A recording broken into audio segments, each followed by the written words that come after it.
दोस्तों, मैं हूं सुहेब चौधरी और आप देख रहे हैं मेरा और आपका YouTube channel real entertainment TV. Dawood Ibrahim की खबर जंगल में आग की तरह फैल रही है। पाकिस्तान के सोशल मीडिया हो या इंडिया का ट्विटर हो या फिर इंस्टाग्राम या कहीं भी सोशल मीडिया पे हमें ये चीज देखने को मिल रही है कि दाऊद इब्राहिम, जो कि ना सिर्फ इंडिया को बल्कि पूरी दुनिया को वांटेड था, वो कराची में हॉस्पिटल में मौजूद है। किसी ने उसे जहर दिया है। इसके ऊपर पाकिस्तान की पब्लिक, पाकिस्तान की यूथ क्या ओपिनियन देती है, इस वीडियो में जानेंगे। और बहुत से लोग मुझे डिमांड कर रहे थे कि दिलशाद भाई से फिर वीडियो बनाई जाए, और मैं ये समझता हूँ आज का ये जो टॉपिक है, इससे दिलशाद भाई से बेहतर कोई बंदा एक्सप्लेन नहीं कर पाएगा। अस्सलाम वालेकुम दिलशाद भाई। वालेकुम सलाम। कैसे हैं जनाब? अल्लाह का करम है। दिलशाद भाई, सबसे पहले तो ये आपको कहना चाहूंगा कि जब आपकी पहले वीडियो हमने अपलोड की है, बहुत ज्यादा आपको अप्रिशिएट किया गया है। मतलब मेरी उम्मीद और मेरी सोच से ज्यादा लोगों ने आपको मोहब्बत दी है। ठीक है, सेकेंडली टॉपिक के ऊपर बात करते हैं। क्या कहना चाहेंगे, आज पूरी दुनिया में ये बात हो रही है जी, पहले उसामा बिन लादेन था, अब इसके बाद जो ये दाऊद इब्राहिम और पता नहीं कौन कौन से नाम है जो पाकिस्तान में मौजूद है। क्या कहना चाहेंगे? सबसे पहले तो मैं उन लोगों को, जिन लोगों ने मुझे अप्रिशिएट किया, उन सबका बहुत शुक्रिया।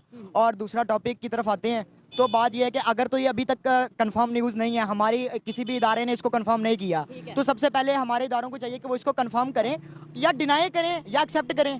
कोई एक वाजिया पॉलिसी अपनाएं कि वो आपके पास वो मौजूद है या नहीं मौजूद, पहले नंबर पे। और दूसरे नंबर पे अगर ये बात वाकई सच निकलती है और वो बंदा वाकई पाकिस्तान के अंदर मौजूद है, तो मुझे बताएं कि हमारी फॉरेन पॉलिसी के ऊपर और हमारे इंटरनेशनल रिलेशंस के ऊपर क्या इंपैक्ट पड़ेंगे। और इस तरह के वाकयात हमारे मुल्क में पहले बहुत दफा हो चुके हैं, जिसमें 2011 का सबसे मशहूर वाकया, जिसका पूरी दुनिया को इल्म है, कि एबटाबाद के अंदर एक बंदा था, उसामा बिन लादेन था उसका नाम, ठीक है। उसको अमेरिका ने आके पकड़ लिया था, मार के, उसके बाद वो चले गए। तो उसके बाद हमारी एजेंसीज और हमारे इदारों को कुछ पता ही नहीं था कि हमारे इधर यहाँ पे ये चीज क्लियर करना चाहता हूँ कि तब भी हम यही कहते नजर आते थे कि भाई उसामा बिन लादेन पाकिस्तान में मौजूद नहीं है। और जब वो सारी कार्रवाई की गई, वो सारा जो है को किया गया, फिर उसके बाद भी हमारे मेन स्ट्रीम मीडिया में या हमारे किसी इदारे ने आगे एक्सप्लेनेशन नहीं दी कि भाई वो क्यों मौजूद था, कैसे मौजूद था। ये बड़ी हैरत वाली बात है। अब 2023 में मैं समझता हूँ लोग खामोश रहने वाले नहीं है, क्योंकि मैं जानता हूँ। दिलशाद भाई ये देखें, मुझे बताएं, जब आप कोई बात करते हैं पाकिस्तान को लेके, भाई ये चीज है, पॉलिटिकल सिस्टम नहीं ठीक या फिर करप्शन है, तो बड़े लोग ये कहते हैं यार ये पाकिस्तान का इमेज खराब कर रहा है, मुझे कहते हैं पाकिस्तान को बदनाम कर रहा है। लेकिन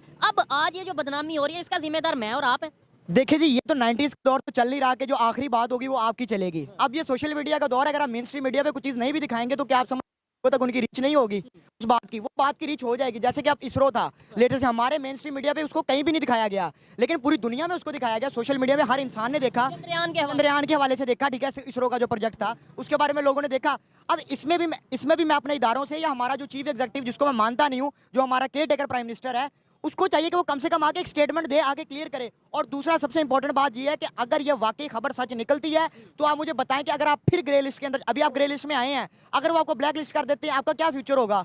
आपका क्या ट्रेड, किसके साथ ट्रेड करेंगे? सर, हमारा इन बच्चों का क्या फ्यूचर होगा, ये सोचने वाली बात है। बड़ा दुख होता है ऐसी खबर से। और मैं ये समझता हूँ कि पूरी दुनिया में कोई भी शख्स जिसने बिला वजह किसी की जान ली है, चाहे वो किसी भी मजहब से ताल्लुक रखता है, उसका बुरे से बुरा अंजाम होना चाहिए। बिल्कुल। अब जो दाऊद इब्राहिम है, उसके ऊपर बड़े सीरियस चार्जेस हैं, उसके ऊपर मनी लॉन्ड्रिंग के चार्जेस भी हैं, उसके ऊपर किडनैपिंग के चार्जेस भी हैं, उसके ऊपर वो जो है टारगेट किलिंग के मुंबई अटैक्स जो हुए थे उसके चार्जेस भी हैं। अब मुझे देखें, वो इस सब चीजों में वो इन्वॉल्व रहा है वो बंदा, ठीक है। और हमें चाहिए कि हम उसको, अगर हमारे पास वो मौजूद है, तो हम उसको उनके हवाले करें, नहीं बल्कि इबरत का निशान बनाए, क्योंकि इंसानियत का कातिल है ना वो, उसने इंसानों को, और बॉलीवुड के अंदर भी उसका बड़ा इन्फ्लुएंस रहा है, ठीक है। तो हमारे यहाँ देखिए, ये हमें अब देखें ना, अगर वो बंदा यहाँ से निकलता है तो हम इंडिया के साथ ताल्लुकात किस मुंह से बेहतर बनाएंगे?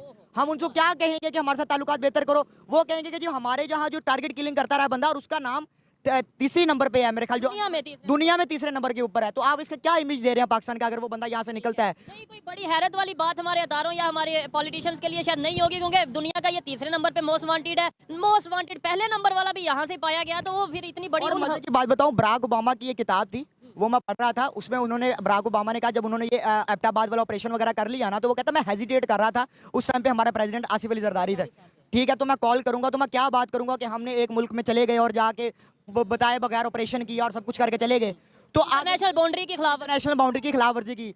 तो आगे से हमारे प्रेसिडेंट फोन उठा के कहते हैं कांग्रेचुलेशन प्रेसिडेंट।